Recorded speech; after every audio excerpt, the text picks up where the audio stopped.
Do you think a large language model like ChatGPT could persuade you to change your mind on a policy issue?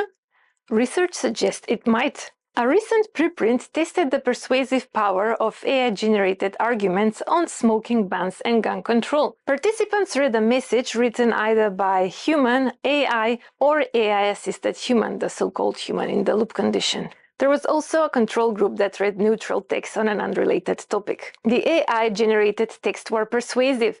Those who read them were more in support of gun control and smoking ban compared to the control group. In fact, the AI-written messages were just as persuasive as the ones written by humans. Another study looked at whether talking with ChatGPT could influence attitudes toward meat consumption.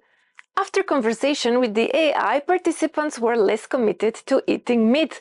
They also rated meat consumption as less natural or necessary. However, the rating about meat consumption being normal or nice did not change. The last study, published in Science in 2024, tested AI's influence on conspiracy beliefs. Participants first described a conspiracy theory they found compelling and rated their confidence in its veracity. Then they had 3 short back-and-forth exchanges with an AI. The control group discussed neutral topics, things like, are dogs or cats better pets? But the experimental group talked to an AI designed to argue against their chosen conspiracy theory. Afterwards, participants rated their confidence in the same conspiracy again, and those in the control group did not change their belief.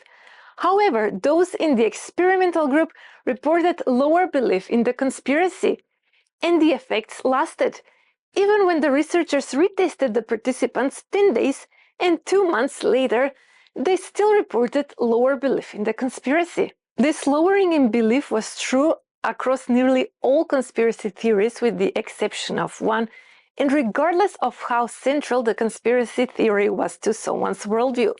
However, when the conspiracy theory was more central to someone's worldview, the drop in belief was smaller. I think these persuasive powers of chatbots have a lot to do with our over-reliance on AI.